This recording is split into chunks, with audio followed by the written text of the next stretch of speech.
افسانہ افسانہ 20ویں صدی کے آغاز کی پیداوار ہے۔ تیزی سے بدلتے ہوئے زمانے کا ساتھ دینے والوں کے لیے مختصر افسانہ خاص کشش رکھتا ہے۔ افسانہ اس کہانی کو کہتے ہیں جس میں زندگی کی سچائیوں کا بیان ہوتا ہے۔ نقادوں نے افسانے کی مختلف تعریفیں بیان کی ہیں۔ ایک نقاد نے کہا ہے کہ افسانہ ایک ایسی نثری تخلیق ہے جو ایک ہی نشست میں پڑھی جا سکے۔ ایک اور نقاد کا قول ہے کہ افسانے میں بنیادی چیز وحدت تاثر ہے۔ نقادوں کا یہ بھی کہنا ہے کہ افسانوں کے کردار ہماری زندگی اور تجربوں سے مطابقت رکھتے ہوں۔ افسانہ یعنی کہ کہانی اختصار کے ساتھ زندگی کے کسی اہم گوشے کو ہمارے سامنے پیش کرتا ہے۔ مختصر ہونے کی وجہ سے واقعات میں جھول ہونے کے اندیشے بھی کم ہوتے ہیں۔ افسانہ نگار کا مشاہدہ اور انسانی نفسیات کا مطالعہ گہرا ہوتا ہے۔ اردو کے اہم افسانہ نگاروں میں پریم چند، علی عباس حسینی، سعادت حسن منٹو، عصمت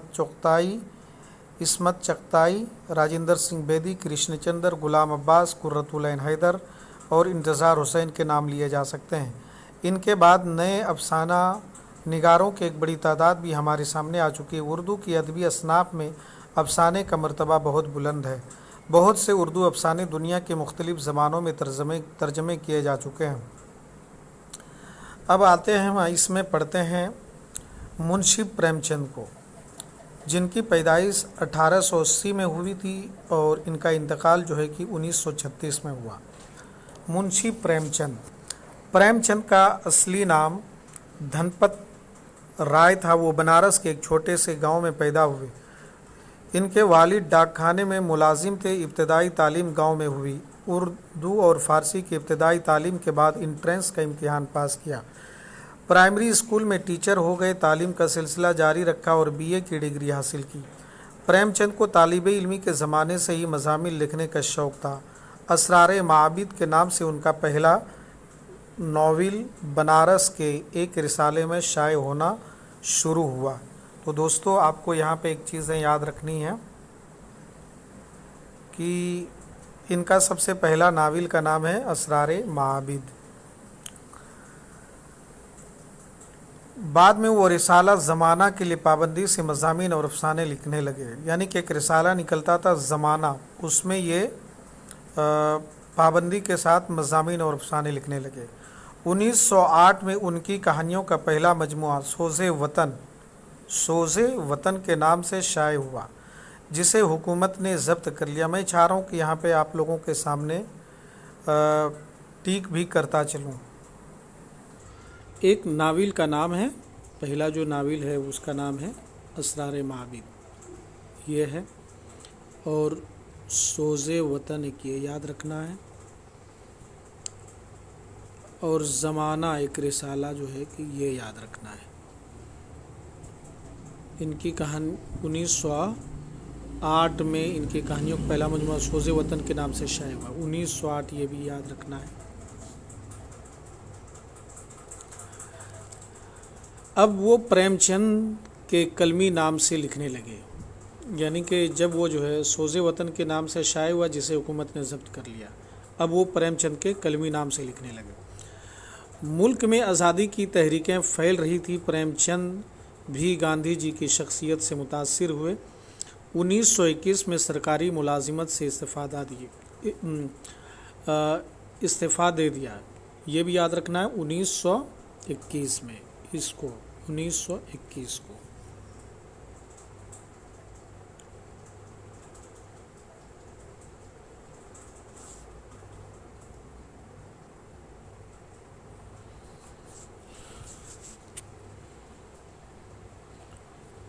1921 میں سرکاری ملازمت سے استعفیٰ دے دیا۔ وہ قلم کے سپاہی بن گئے اور اپنی تحریروں کو آزادی اور قومی تعمیر کے مقاصد کے لیے وقف کر دیا۔ پریم چند کے افسانے اور ناول اردو ادب کا قیمتی سرمایہ ہے۔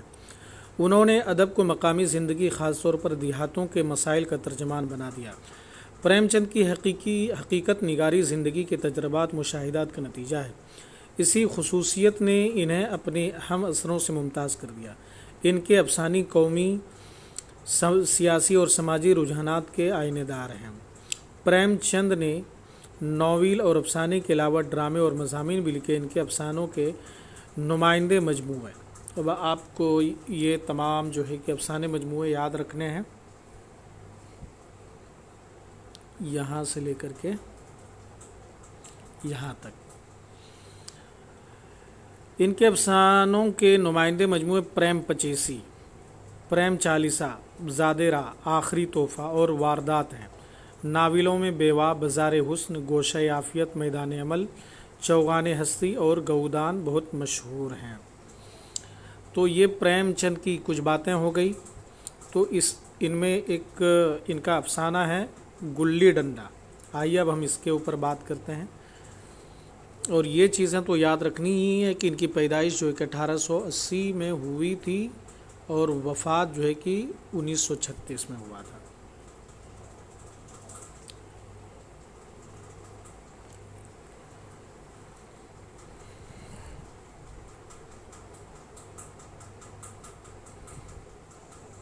کچھ لمبا ہے۔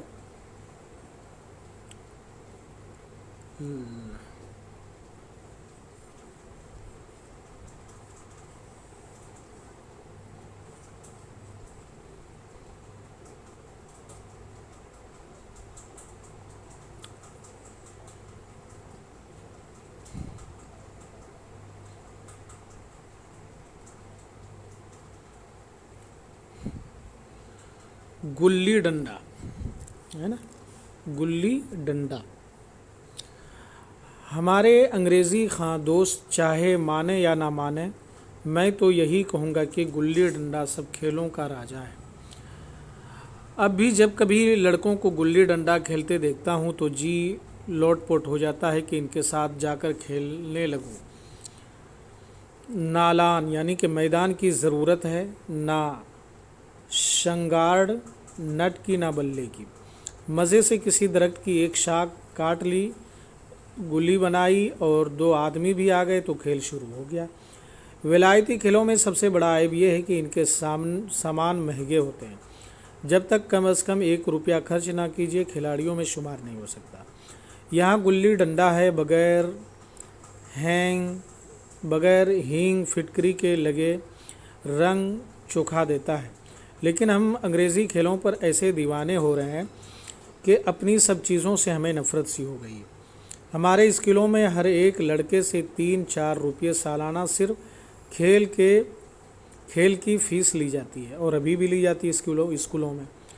کسی کو یہ نہیں سوچتا کہ ہندوستانی کھیل کھلائیں جو بغیر پیسے کوڑی کے کھیلا جاتا ہے۔ انگریزی کھیل ان کے لیے ہیں جن کے پاس روپیہ ہے۔ بیچارے غریب لڑکوں کے سر پر فضول خرچیاں کیوں مونڈتے ہو؟ ٹھیک ہے، گلی سے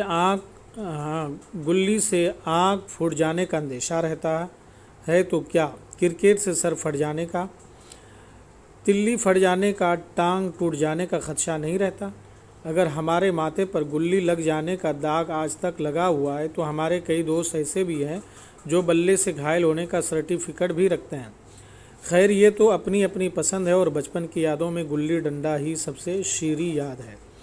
وہ الصبح گھر سے نکل جانا، الصبح یعنی کہ صبح صبح ہی، وہ درختوں پر چڑھ کر ٹہنیاں کاٹنا اور گلی ڈنڈے بنانا، وہ جوش و خروش، وہ لگن، وہ کھلاڑیوں کے جمگھٹے، وہ پدنا اور پدانا اور لڑائی جھگڑے، وہ بے تکلف سادگی جس میں چھوت چھات غریب امیر کی کوئی تمیز نہ تھی، جس میں امیرانہ چوچلوں اور غرور اور خود نمائی کی گنجائش نہ تھی۔ اسی وقت بھولے گا جب گھر والے بگڑ رہے ہیں، والد صاحب چوکے پر بیٹھے روٹیوں پر اپنا غصہ اتار رہے ہیں، اماں کی دوڑ صرف دروازے تک ہے، لیکن ان کے خیال میں میرا تاریک مستقبل ٹوٹی ہوئی کشتی کی طرح ڈگمگا رہا ہے، اور میں ہوں کہ پدانے میں مست ہوں، نہ نہانے کا خیال ہے نہ کھانے کا۔ گلی ہے تو ذرا سی، مگر اس میں دنیا بھر کی مٹھاس اور عاشقوں کا لطف بھرا ہوا ہے۔ میرے ہمجولیوں میں ایک لڑکا گیا نام کا تھا، مجھ سے 2-3 سال بڑا ہوگا، دبلا لمبا، بندروں کی سی پھرتی، بندروں کی سی لمبی انگلیاں، بندروں کی جھپٹ۔ گلی کیسی ہو اس طرح جھپٹتا تھا جس طرح چھپکلی کیڑوں پر لپکتی ہے۔